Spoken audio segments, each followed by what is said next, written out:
reste, Dieu merci, à la merci d'un conifère, d'un silence inédit. Excusez-moi. J'ai raison. Vous êtes formidable, évidemment, mais oui, je pense qu'on ne vous l'a jamais dit, on ne vous comprend pas. Ah si, on me l'a dit. Ah non, mais on vous l'a déjà dit et vous n'en prenez pas leçon. Écoutez l'histoire d'un garçon. L'histoire d'un garçon. L'histoire d'un garçon.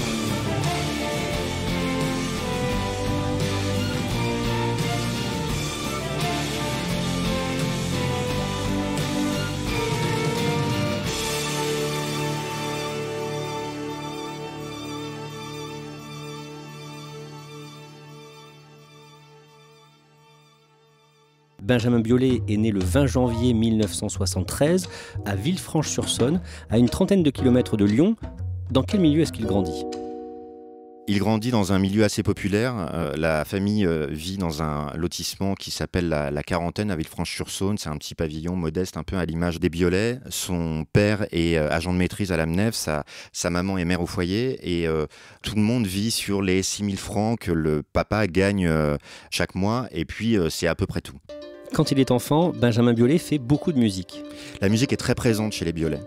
Son père est musicien amateur, il est féru de musique classique et il force un peu la main à ses enfants pour qu'ils jouent du violon, ils jouent de la clarinette, qu'ils apprennent vraiment la musique de manière assez classique. Vers l'âge de 16 ans, claque la porte de ses parents. Il estime qu'il s'ennuie dans cette petite ville de province où il ne se passe pas grand-chose et il fait une sorte de coup d'éclat à 16 ans. Il claque littéralement la porte de chez ses parents en disant « Vous ne me reverrez plus, je m'emmerde trop ici, vous êtes des nuls, etc. Moi, je veux autre chose. » Et il s'en va. En tout cas, c'est ce que l'histoire raconte. Et qu'apparemment, il est resté fâché pendant une dizaine d'années avec ses parents. Alors, ils ont dû être surpris, peut-être un peu malheureux quand vous êtes parti très tôt de chez eux. Ouais. Au début, ils ne comprenaient pas vraiment si tout ça avait un sens, quoi. Enfin, maintenant, ils comprennent mieux pourquoi j'ai choisi l'aventure, parce qu'il me semblait que c'était pas trop possible, en restant à Villefranche-sur-Saône, de faire ce que j'avais envie de faire. Ils sont admiratifs ? Je sais pas. Vous dites que vous étiez en décalage complet avec votre père. Ouais. Pourquoi ? C'est compliqué, là. Moi, je suis père de famille et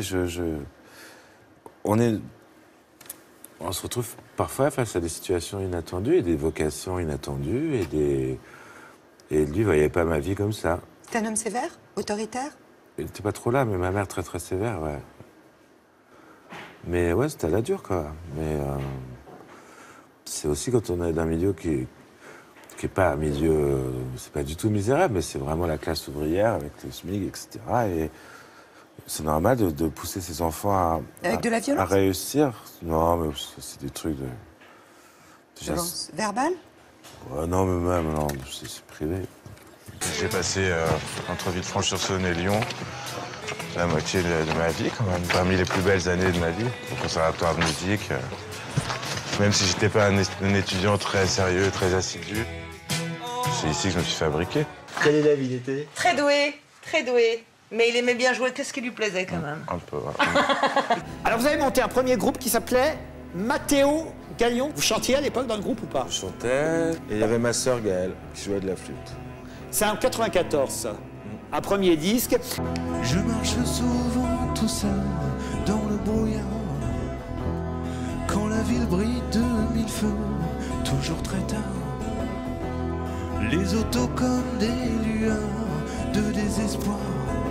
Quand il a la vingtaine, il squatte le canapé de ses amis, il joue dans différents groupes de jazz, de reggae, et c'est à Lyon qu'il rencontre un certain Hubert Mounier. Oui, Hubert Mounier, c'est le chanteur d'un groupe qui s'appelle l'Affaire Louis Trio. Et Mounier décèle tout de suite le génie musical du garçon. C'est-à-dire qu'il sent que ce jeune homme est capable de tout. Déjà, il a multiplié les prix de conservatoire, il a l'oreille absolue, il est touche à tout, tout lui réussit. Et Hubert Mounier va commencer à travailler avec lui sur ce qui sera le dernier album de l'Affaire Louis Trio.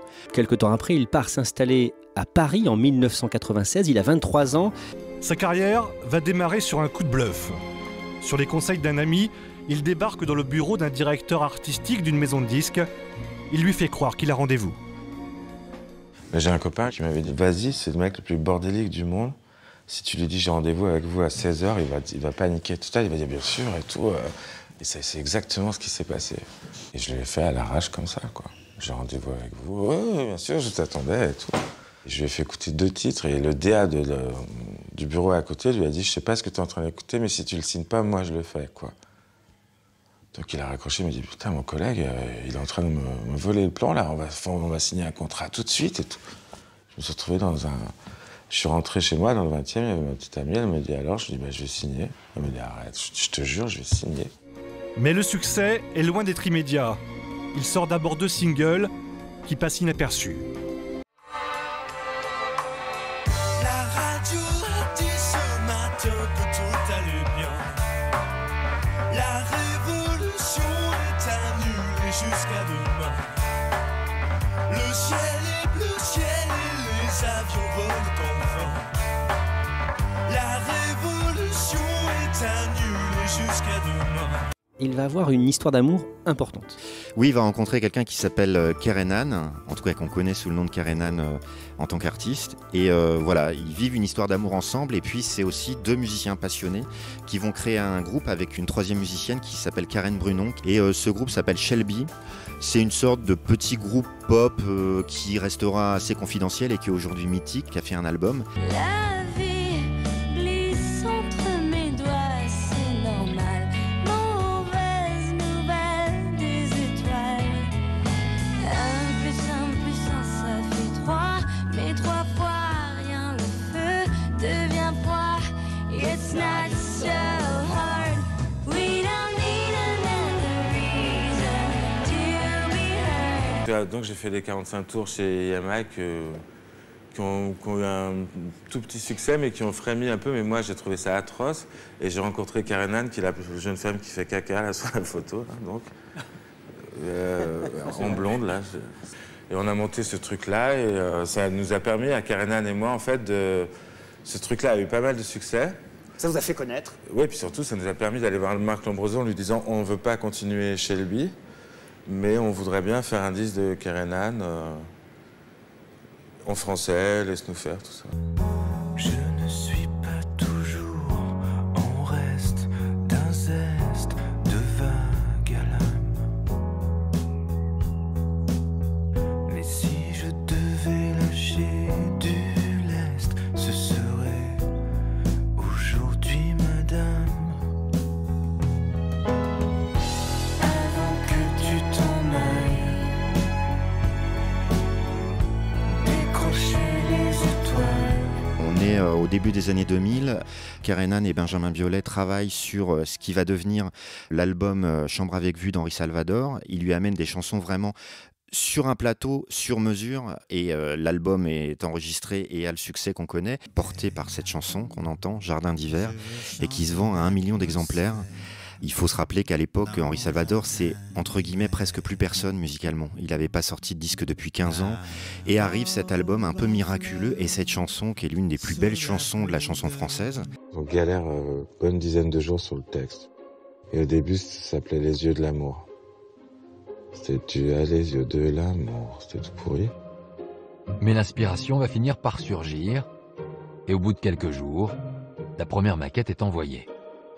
Et Henri me dit au téléphone, mais qu'est-ce que c'est que ça? Sur le coup, je me dis, mon Dieu, ça va pas, c'est pas possible. Il me dit, mais d'où sort cette merveille? Il sautille, il est content, mais vraiment heureux. Il remet la chanson, il la remet encore. Il commence à la chantonner, à se caler dessus, à me dire « Écoute le texte, comme il est beau le texte. Écoute, c'est bien. Et ces mots, la técoère, mais quelle idée d'avoir été chercher ce mot-là. » Et la première étape de ce retour, c'est une rencontre avec les 2 jeunes auteurs. Il est super délicat avec nous et il nous fait des compliments incroyables et nous on est en admiration. Moi j'étais vraiment très intimidé, quoi. Je voudrais du soleil vert, des dentelles et des théières, des photos de bord de mer dans mon jardin d'hiver. Je voudrais de la lumière comme en Nouvelle-Angleterre. Je veux changer d'atmosphère dans mon jardin d'hiver. Ta robe à fleurs sous la pluie de novembre, mes mains qui courent, je n'en peux plus de t'attendre. Mais voilà, arrive cette chanson incroyable, signée par deux jeunes artistes qu'on connaît peu, voire pas du tout, Kerenan et Benjamin Biolay. C'est comme ça qu'on découvre ce jeune homme. Je découvre sur le disque qu'il remercie tout le monde sauf moi. Donc ça m'a super énervé parce que j'étais à l'origine de ce disque avec donc j'ai dû dire un truc et là il s'est mis à défourailler dans tous les sens et je me suis dit bon bah il défouraille, je vais défourailler et tout. Alors quand le disque est sorti, vous étiez en Belgique en train de préparer le vôtre dont on va parler et en fait on a beaucoup parlé de Kerenan et pas beaucoup de vous et à un moment ça a dû vous gonfler, non? À mort, ouais. Non mais c'est vrai, non? Bah oui, moi j'étais en Belgique, c'était un peu je m'enfermais pour écrire et enregistrer mon album et j'ai complètement raté le... On m'a dit, tu sais que Henri Salvador est multi-platiné, que Kerenan est une star mondiale et tout. Je me suis dit, ah bah c'est bien. Et... Sympa. Ouais. Et quand vous travaillez avec Kerenan, vous faites comme Lennon et McCartney, c'est-à-dire vous dites pas qui fait quoi. Ouais. Mais vous êtes toujours copain avec elle, là, malgré la surmédiatisation dont elle a été l'objet. Oui, c'était juste un moment un petit peu délicat à passer. On n'était pas prêts, en fait, à un succès aussi important. C'était pas le nôtre en même temps, mais... on en a quand même les répercussions. Et, vous êtes tranquille financièrement maintenant, au moins? Ça va, ouais. Hein? Alors en 2001, enfin, vous sortez votre premier album, Rose Kennedy, hein, qui vous d'être pas mal remarqué, reconnu, qui se vend assez bien. Bon, on se souvient, hein, les cerfs-volants, la voix de Marilyn, puis cette voix un peu susurrée, murmurée. Ah bah oui, un peu beaucoup, même, ouais, j'assure. En dépit des années noires, des années folles, des heures de gloire, à la lisière du torrent, j'irai m'asseoir sur un banc, on ira faire un tour de barque, on ira déjeuner au parc, on s'embrassera dans le cou, il y aura tout autour de nous, les cerfs-volants qui planent, quelques amants qui flânent, un petit vent, les parasols plantés dans le sol, il y a longtemps.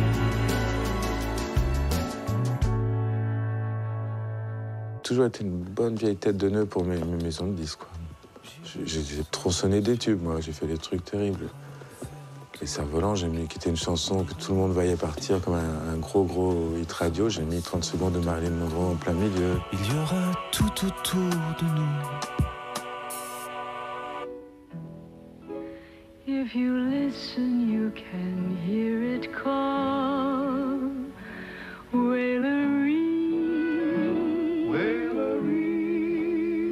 Je leur ai pas rendu la vie facile, je m'en rends compte. Hein.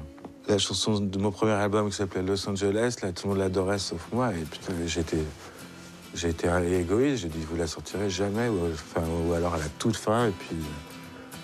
Et je pense que cette chanson leur a permis de vendre plus de disques. Et maintenant que je la réécoute, elle est très décente, quoi. On ne pensait pas que tout le monde, pas que tant de gens nous diraient cette chanson c'est ma vie, c'est mon... C'est abstrait, hein. La terre tremble à Los Angeles. Los Angeles, ville des anges, Los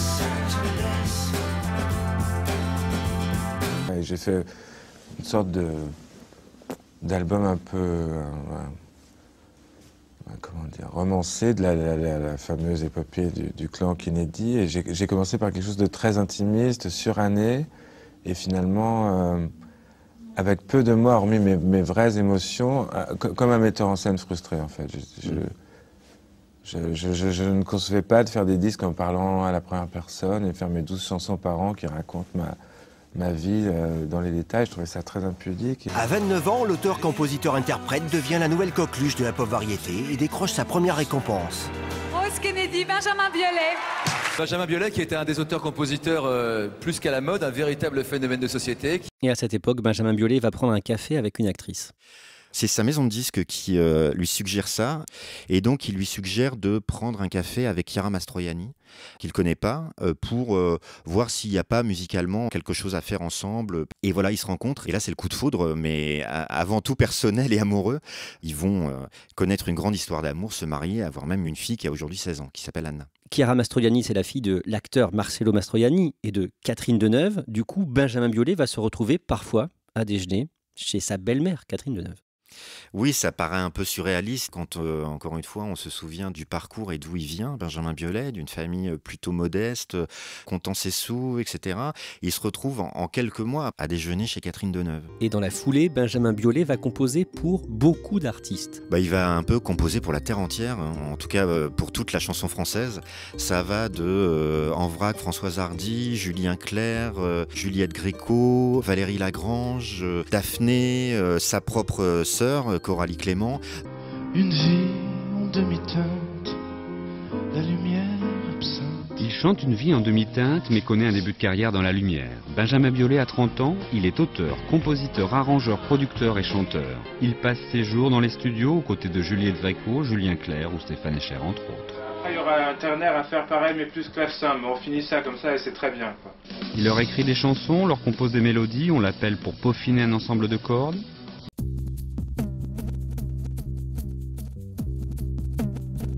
Cette chanson-là, je me rappelle très bien, elle est venue d'un coup, j'ai programmé une espèce de rythmique un peu molle, un peu comme les montres molles de Dali, un truc un peu étrange. Et j'ai trouvé cette suite d'accords au piano et j'ai griffonné le texte assez vite. Cette chanson, c'était mon bouclier quand je sortais mon premier album et je savais que j'avais ça derrière, quoi. Donc avant même qu'il sorte, je me disais, il y a négatif et tout ce que j'ai envie de raconter à partir de ça. Donc je dois beaucoup à cette chanson. Oui, assez autobiographique. Quand j'ai écrit j'avais 26 ou 27 ans. Du dernier des camps, je suis natif, je suis turbulent, je suis négatif, poussé par le vent, sur quelques ifs, me suis vidé de mon sang, trop émotif, je rêve d'un printemps définitif. C'est une espèce de prière qui est sortie un petit peu de manière un peu automatique. Enfin, un truc un peu incantatoire, un peu, je sais pas, un peu mystique. J'aime bien l'idée qu'elle touche les gens, bien sûr. Elle était vraiment... J'étais encore très très pur quand j'ai écrit ça. J'avais jamais sorti de disque. Quand je l'ai vraiment composé et enregistré avant même la sortie de Rose Kennedy. Donc c'est une chanson vraiment sans aucun a priori, quoi.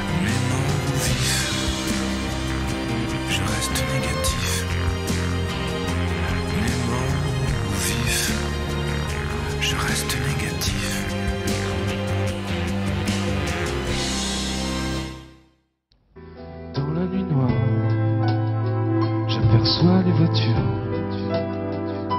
sur le boulevard de Saint-Nature. Comme auteur, compositeur et arrangeur, le nom de Benjamin Biolay n'est plus à faire. Celui de l'interprète, en revanche, reste à affirmer. À 30 ans, le jeune artiste se met donc à la scène, même si l'exercice n'est pas son préféré. Je le fais parce que c'est l'aventure suivante, là. Après pas mal de disques et tout, je me dis, j'aimerais bien quand même m'exprimer sur scène, essayer de comprendre ce truc qui pour moi est encore très mystérieux et tout.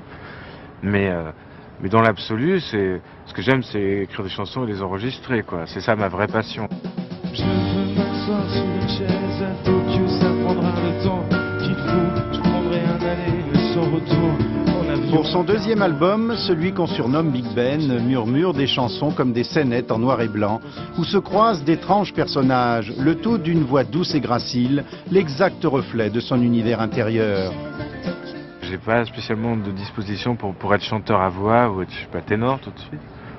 Et je me suis rendu compte que lorsqu'elle était plus proche de la voix parlée, eh bien c'est comme ça qu'elle me plaisait à moi.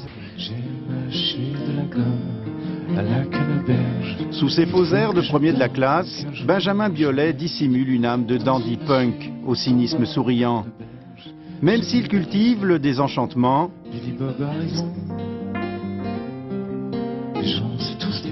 le créateur boulimique, inquiet et talentueux, compte surtout écrire des chansons mémorables. sur le quai. Ils sont mariés à la ville et désormais réunis sur CD avec un album, Home comme maison. Chiara Mastroianni et Benjamin Biolay nous proposent ce voyage intime dans leur univers personnel. Harmonie, complémentarité, ça définit bien ce couple. D'ailleurs, Chiara a surmonté son trac pour écrire 3 des textes de cet album. Il y a eu au début une première fois où j'ai griffonné plein de trucs et puis j'avais un peu honte de les montrer, je trouvais pas ça très bien et puis Benjamin avait pioché dedans. Sans concession commerciale, Chiara et Benjamin se sont fait plaisir. 3 jours à peine pour enregistrer ce disque. C'est un souvenir très heureux, c'est pareil. Chiara avait beaucoup chanté, Chiara Mastroianni, sur l'album Négatif, justement. Et on s'était dit qu'on aimerait faire un album folk, justement à l'opposé de ce que je faisais d'habitude, sans cordes, sans rien, juste de guitare et quelques petites percussions. Et de faire un album de vacances, comme un road trip. Cette chanson, c'est la première que j'ai composée pour cet album, et c'est une chanson que moi je trouvais émouvante, parce qu'elle est, quelque part, elle est personnelle. Donc ça raconte une histoire vraie. Je sais pas, et la voix de Chiara, tout de suite, quand elle l'a chantée, c'était vraiment bouleversant.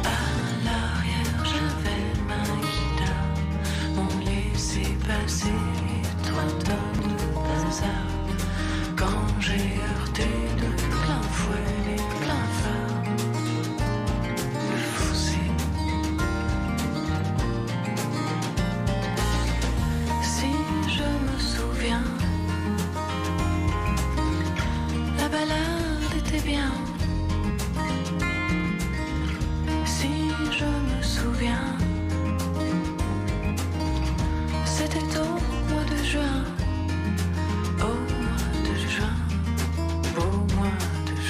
Vous sortez un nouvel album qui s'appelle À l'origine, où vous opérez un changement radical pour vous mettre dans la peau d'un jeune homme en colère. C'est très nerveux, c'est très énervé, un brin parano, on pourrait dire. Ouais. C'est un album très personnel, celui-là. C'est sans doute l'album le plus personnel que j'ai réalisé, oui. Et assez noir. Il y a des moments pas très optimistes, mais il y a des moments assez lumineux, assez contrastés. Mais c'est vrai que quand ça descend, ça dans descend les bien. profondeurs, ça y va. Ouais. Bon, Ouais. parce que là, vous acceptez de parler plus de vous que vous ne le faisiez dans vos albums précédents. Oui, j'ai franchi le pas. En fait, j'ai passé quelques années de timidité maladive. J'ai réussi à me guérir plus ou moins. Et il semblait que c'était le moment de le faire dans le cadre d'un disque, qui est quand même mon moyen d'expression privilégié, si j'ose dire. À l'origine, on n'était pas des minables. À l'origine, on piratait pas le câble. À l'origine, il y avait moins de vocables. Entre les lignes, on était beaucoup moins stable. À l'origine, il n'y avait pas le Mossad. On s'y résigne, on n'était pas si maussade. Dieu, que c'est loin. À l'origine, on avait peur de l'anthrax, de la famine, de la famille de Karl Marx. À l'origine, on n'avait pas des Rolex ou des Longines, on avait des Solex. À l'origine, tout n'était pas si complexe. À l'origine, tout n'était qu'un prétexte. Et ça m'a frappé en lisant quelques interviews, en préparant celle-ci, de voir que vous n'aviez pas forcément bonne presse, où les gens trouvaient que vous aviez effectivement la tête, que vous étiez un peu prétentieux, que vous étiez tout ça. Ça vient d'où, ça? C'est sans doute c'est dû à ma timidité assez maladive, et au fait que quand on est timide, un peu gêné, un petit peu... Une espèce de distance que vous mettez comme ça? Au début, je me sentais très illégitime, par exemple sur les plateaux de télévision, etc. et tout, comme je venais de ma campagne, si j'ose dire. Donc, j'étais pas tout à fait à mon aise, peu habitué à la chose médiatique. C'est vrai que j'étais très en retrait, et les gens ont vite pris ça pour de l'arrogance, qui n'était pas le cas, j'espère. La presse n'est pas très tendre avec lui. Et il sent ça, il sent qu'il a un côté mal aimé.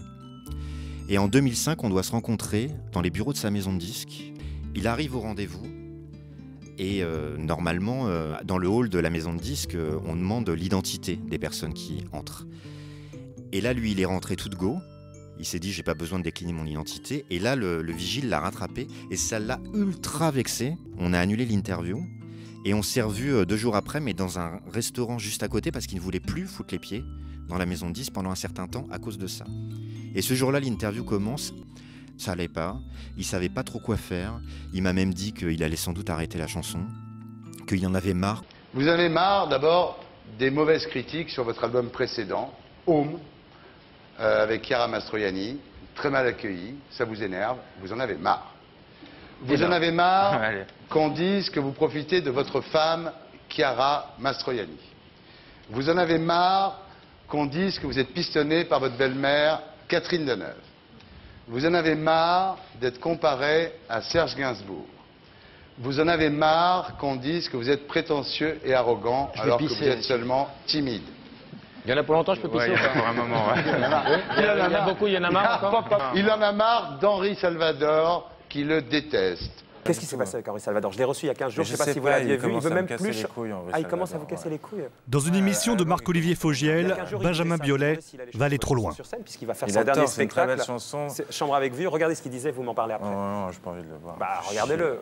Benjamin Biolay, qu'est-ce qui s'est passé avec Henri Salvador? Vous voulez même plus chanter sa chanson, il paraît. On n'en parle pas, s'il vous plaît. On n'en parle pas? Non, on n'en parle pas. Mais ce mec-là, il vous a donné. On n'en parle pas.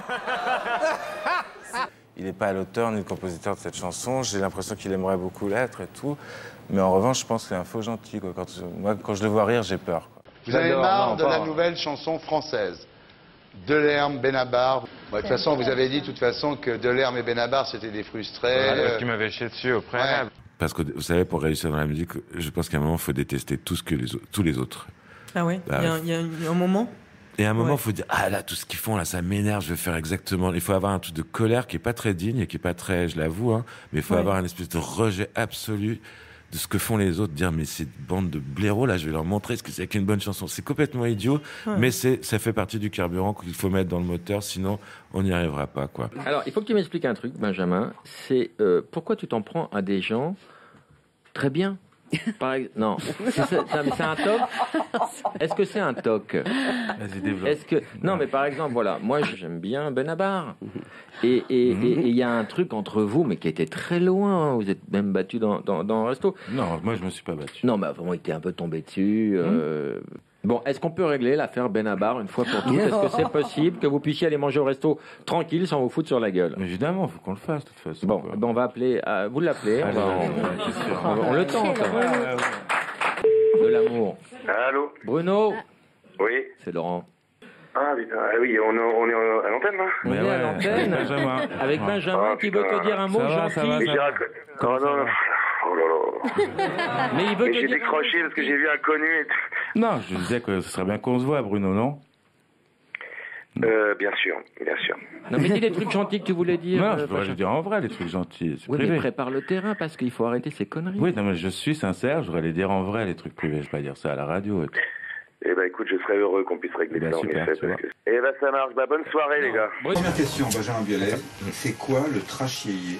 Eh bien, le trash yéyé, non mais c'est vraiment des questions à la con d'entrée. Non, c'est une époque, quoi. C'est une époque où la teneur des chansons, les tempi et tout est un peu plus frais. Enfin.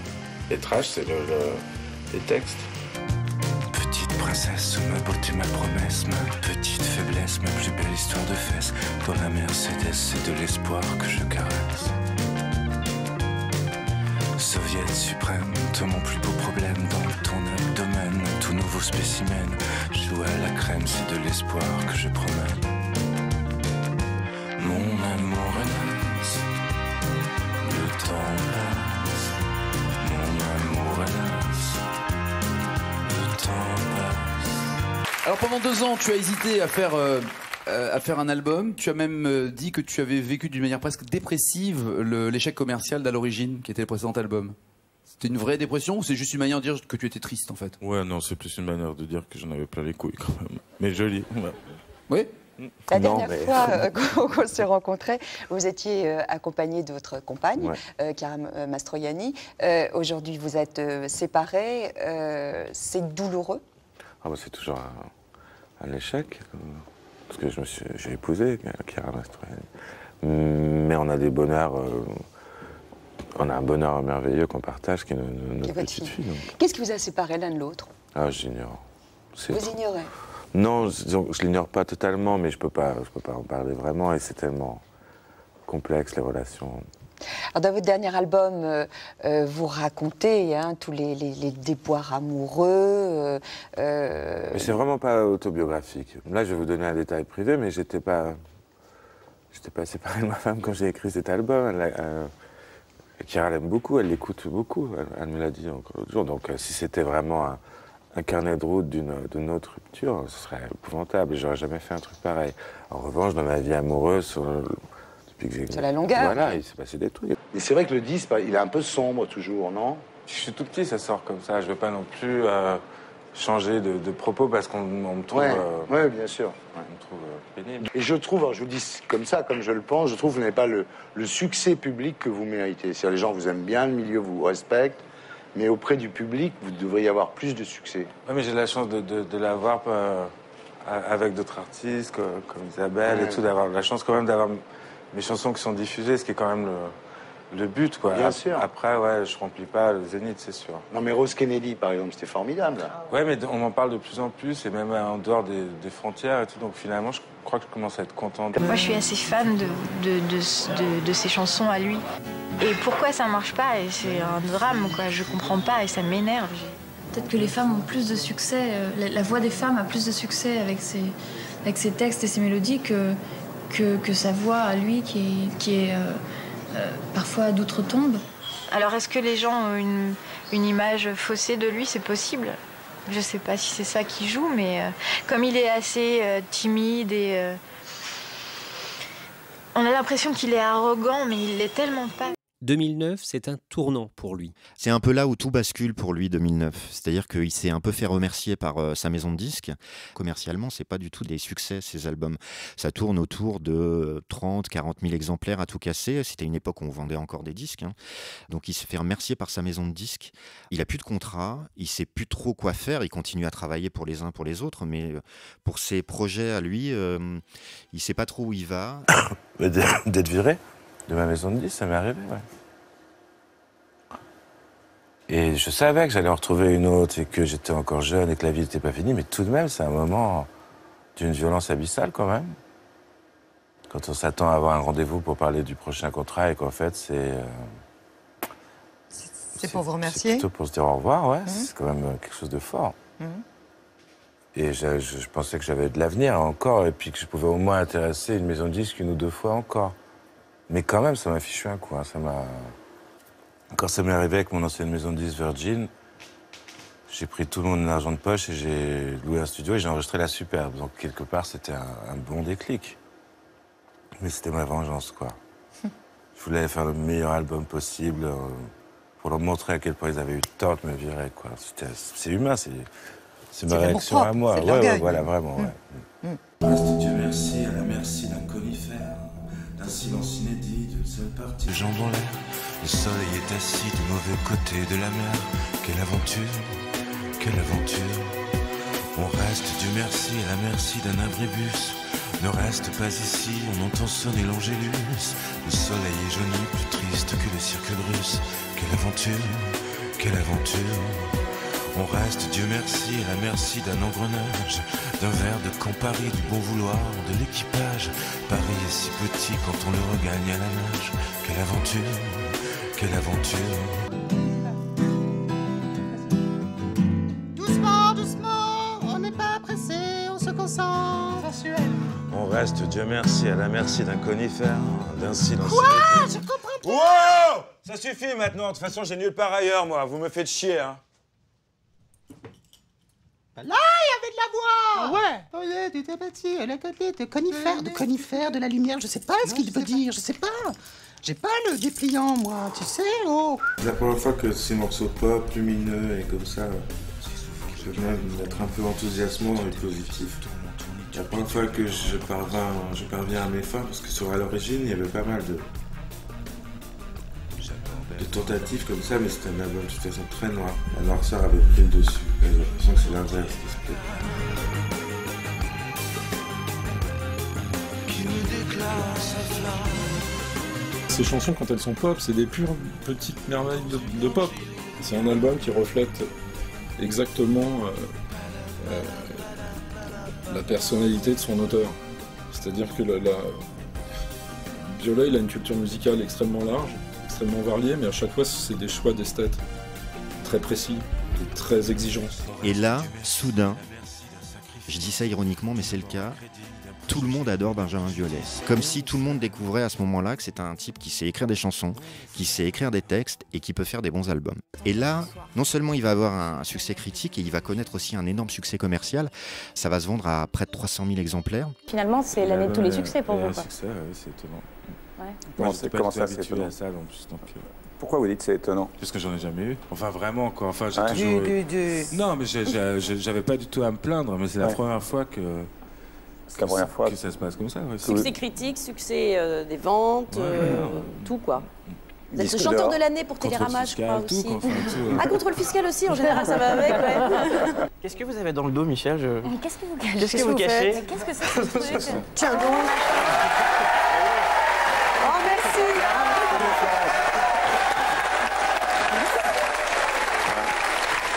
Le disque d'or. La Superbe lui rapporte 2 victoires de la musique aussi. À partir de ce moment-là, Benjamin Biolay ne sera plus regardé par la profession comme par le public de la même manière. Bon, il y a plein. Il s'est passé plein de choses, mais comment résumer tout ce qui s'est passé? D'ailleurs, comment toi, tu les as vécues, toutes ces choses qui se sont passées? On peut parler du succès, évidemment, de ce double album. On peut parler des victoires de la musique que tu as reçues. On peut parler de l'amour et la communion avec le public. On peut parler de plein de choses. Qu'est-ce que toi, tu retiens de ces 2 dernières années? Je retiens vraiment le plaisir inouï d'avoir découvert que mes disques pouvaient plaire à des gens, enfin... Parce que je faisais des disques depuis longtemps, mais finalement j'étais dans une certaine routine un peu arty, un peu indé, comment on dit, musicien indé. Il a 35 ans lorsqu'il succombe au chant des sirènes du cinéma. Jusque-là, Benjamin Biolay ne voulait pas en entendre parler. Il refuse d'abord les films qu'on lui propose, jusqu'à sa première apparition en 2008 dans Didine avec Géraldine Pellas. Lancé dans l'arène, le miracle survient et le voilà fasciné par l'atmosphère d'un plateau de cinéma. Au César, en 2009, Benjamin Biolay manque de peu le trophée de meilleur acteur dans un second rôle, c'était pour le film Stella. En 2011, Benjamin Biolay charme l'assistance en incarnant le héros de Pourquoi tu pleures. Mais ça t'a donné envie et inspiré pour faire, non pas la bande originale du film, mais en tout cas un album en écho à Pourquoi tu pleures, sur lequel il y a par exemple... J'ai pas trop l'habitude d'avoir les pieds en éventail, comme un officier qui aurait gagné sa bataille. J'ai plutôt l'habitude du carré des indigents, de la décrépitude de nous autres pauvres gens. Le bonheur en mon cul. Le bonheur en mon cul. Le bonheur en mon cul. Tu le qualifierais comment cet album? C'est une transition, une pause, un tournant? Non, c'est un album parallèle, c'est un projet à part. Enfin, c'est... Je pense pas que je ferai autant de reprises dans un album dans l'avenir, parce que je crois qu'il y en a 3. C'est un ton qui est un peu plus badingue d'habitude et qui est inspiré du personnage, donc je le considère comme le successeur lointain de Clara et moi, mais à mon sens un peu plus réussi, quoi, au niveau des chansons inédites. Puisqu'elle est à toi désormais, aime mon amour. Puisqu'elle est dans tes filets, aime mon amour. Aime mon amour, premier single du dernier album de Benjamin Biolay, Vengeance. Très pris Benjamin Biolay ces temps-ci, 3 ans après son dernier album, La Superbe, on le voit partout. Alors d'abord, pourquoi ce titre d'album, Vengeance, contre qui, contre quoi?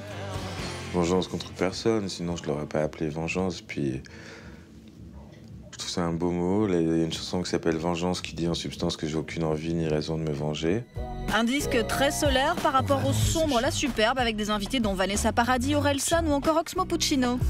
Est-ce qu'on construit un nouvel album à chaque fois contre le précédent ou en opposition, en réaction au précédent? Un petit peu quand même, ouais. Peut-être pas contre, parce que c'est un petit peu... Oui, pas au sens de la mentir, mais... radical, mais ouais, c'est pas...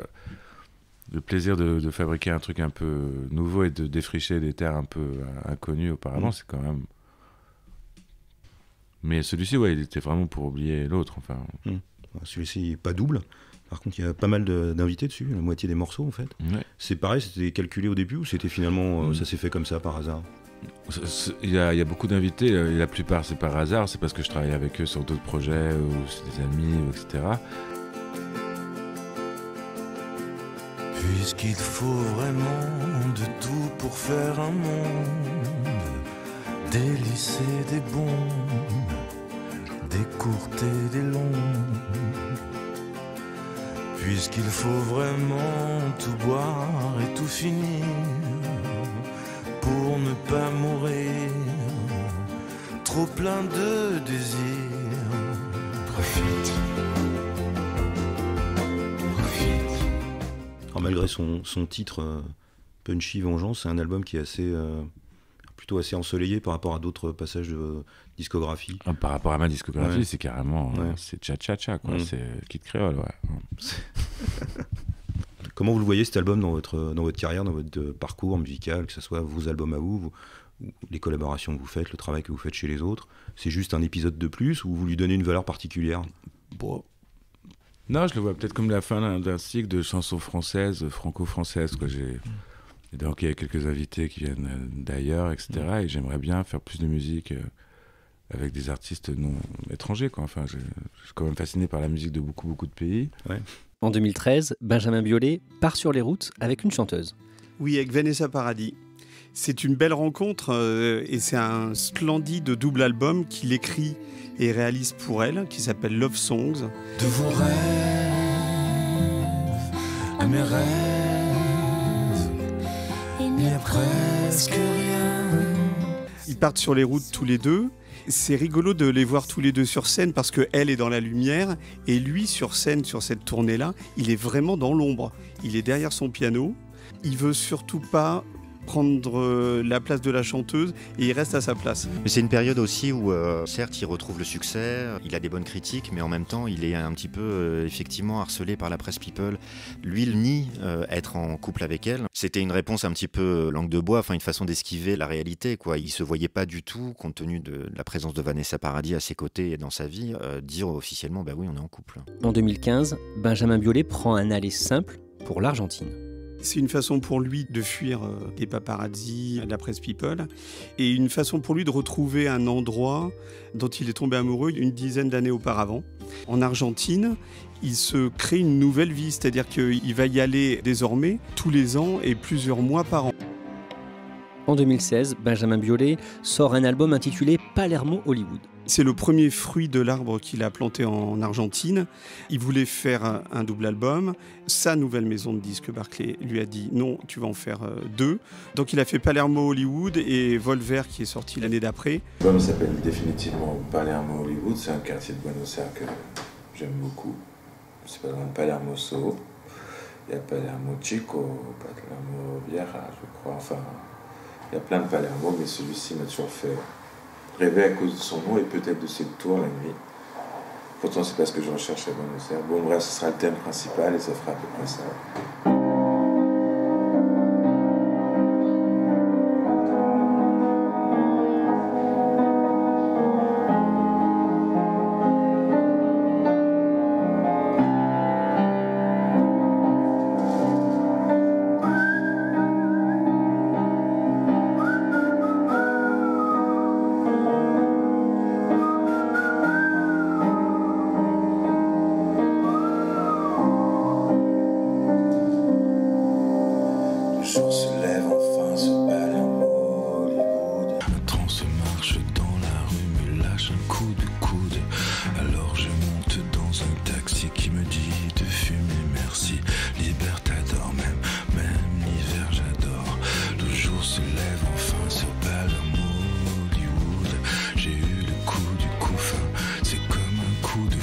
Palermo Hollywood, le nom d'un quartier de Buenos Aires en Argentine. C'est dans cette ville qu'il adore que Benjamin Biolay, 43 ans, a enregistré son 8e album. Sa voix murmurée rappelle Gainsbourg et Bachung, ses 2 maîtres. Miss Bliss, je voudrais te dévorer comme un cariste, un ébéniste affamé. En quoi ça consiste? Ce disque très latin, au parfum de soleil et de métissage, est plus dansant, moins sombre que les précédents. Est-ce que le succès rend forcément heureux? Le succès, il est très relatif. En général, même quand on a un grand succès, on n'en est pas vraiment conscient, parce qu'on fait des concerts, on fait des choses comme ça. Et le succès peut être piégeux aussi, mais il contribuait à rendre un peu plus heureux que... En tous les cas, l'échec rend très malheureux. La Superbe, ça a été un succès incroyable. Après, pour se remettre en face de feuilles, d'un piano, de composer, c'est plus compliqué ou finalement ça vous a un peu aussi donné un défi de basculer? Non, je dois avouer que c'est plus compliqué. Juste après, bien sûr. D'ailleurs, il m'a fallu... Après la Superbe, j'ai fait un album que j'avais écrit très vite, qui était vraiment pas brouillon, mais qui était une espèce de manifeste un peu express, et qui était loin d'être aussi satisfaisant, je pense, pour les auditeurs que la Superbe, mais c'était peut-être volontaire. Qu'est-ce que vous avez voulu nous raconter avec cet album-là, Palermo Hollywood? J'ai voulu raconter ma passion pour ce pays, pour la musique d'Argentine et de latino-américaine en général, et l'amour que j'ai pour Buenos Aires, qui est un pays, une ville que j'aime passionnément, vraiment.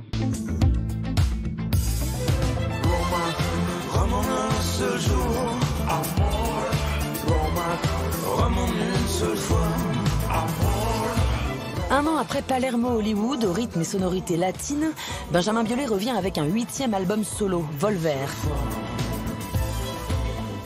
Vous avez quitté donc dans un quartier de Buenos Aires, Palermo Hollywood, victoire du meilleur album 2016. On vous retrouve pour le voyage retour, Volver, revenir, mais vous êtes revenu les poches pleines de musique et de rythme. Ici, on retrouve un trait de bandoneon qui rappelle l'Argentine. Là, une escale dans les Caraïbes, plusieurs escales, même à la Jamaïque ou à Cuba, reggae, reggaeton, rumba. Un stop aux États-Unis pour un rap hyper tranquille. Une balade piano-voix, voici le magnifique Arrivederci, guitare-voix sur la comète, une valse, je crois que c'est un rythme de valse, c'est l'une de mes préférées, La Mémoire. Et là, il y avait une forme d'exercice de style de mettre des genres différents. C'est très proche de l'émotion que me procure l'Argentine, une espèce d'immense chaos organisé en fait. Auteur et compositeur prolifique, Biolay a l'art de mélanger les genres pour renouveler le sien. Ici, les questions d'amour déchu, de voyage, de deuil ou de sensualité. Biolay reconnaît une écriture plus viscérale. Dans cet album, les premiers gestes sont plus spontanés, c'est comme de l'écriture automatique. J'ai voulu voir ce qui allait sortir à chaque fois. Il n'y a pas de chanson préméditée. Non prémédité non plus, le morceau Encore, aux accents gainsbourgiens et son Je t'aime moi non plus. Je rentre et je sors, je mets le frein à main, le frein moteur, j'accélère, je sens battre ton cœur. Ce texte n'appelait pas du tout un texte sexy. Et puis j'ai dit, c'est ça qui vient, je rentre et je sors, je rentre. Vous voyez, c'est un peu de l'écriture automatique, ça allait bien avec je rentre et je sors, donc j'ai bien compris de quoi j'allais parler. Hein. C'est la chanson qui m'a dit, je suis désolé, mais je suis une petite cochonne, il va falloir m'assumer. Et dans cet album, il y a, comme souvent, des moments d'émotion intenses. Votre Arrivederci à Hubert Mounier. Quand les vérités sont fatales, qu'elles n'ont plus de bonne étoile. Au lendemain du décès d'Hubert Mounier, les hommages se multiplient. Le chanteur lyonnais, leader du groupe L'Affaire Louis Trio, devenu depuis auteur de BD, est mort hier d'une crise cardiaque. Un véritable choc pour tous ceux qui l'ont côtoyé. Hubert Mounier a également été pour une génération de chanteurs un exemple à suivre.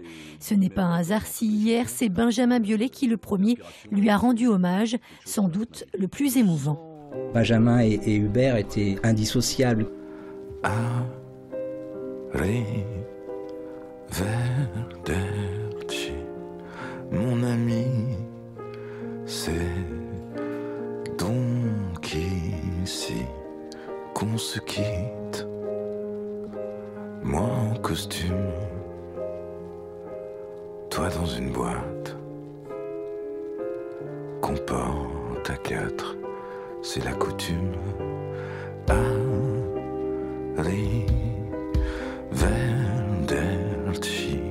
Même si ça évoque en moi beaucoup de tristesse, j'étais heureux quand je l'ai faite, ça m'a fait un peu du bien et ça m'a ramené un peu de Hubert. On était à Rome en plus et je pensais aussi beaucoup au papa de Chiara.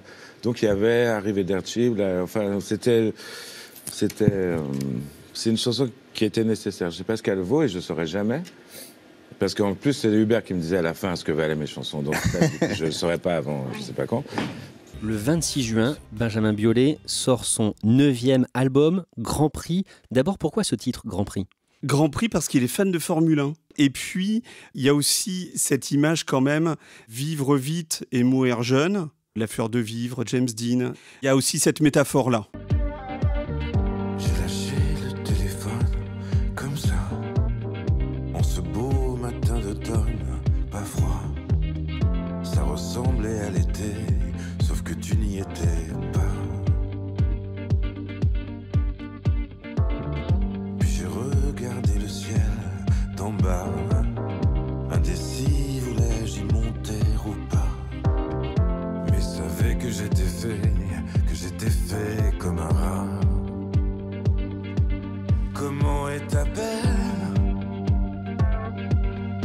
lumière est comme ça.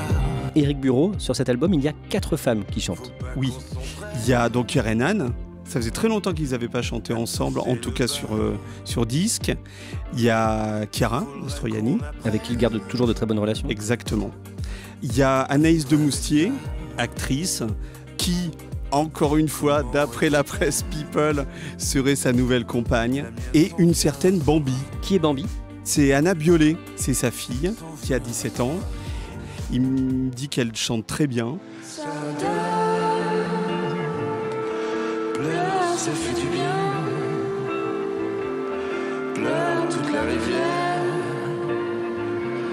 et l'océan Indien. Emmanuel Marolles, à l'occasion de la sortie de cet album Grand Prix, Benjamin Biolay s'exprime le 13 juin dernier dans Télérama et il sort un petit scoop sur sa vie privée.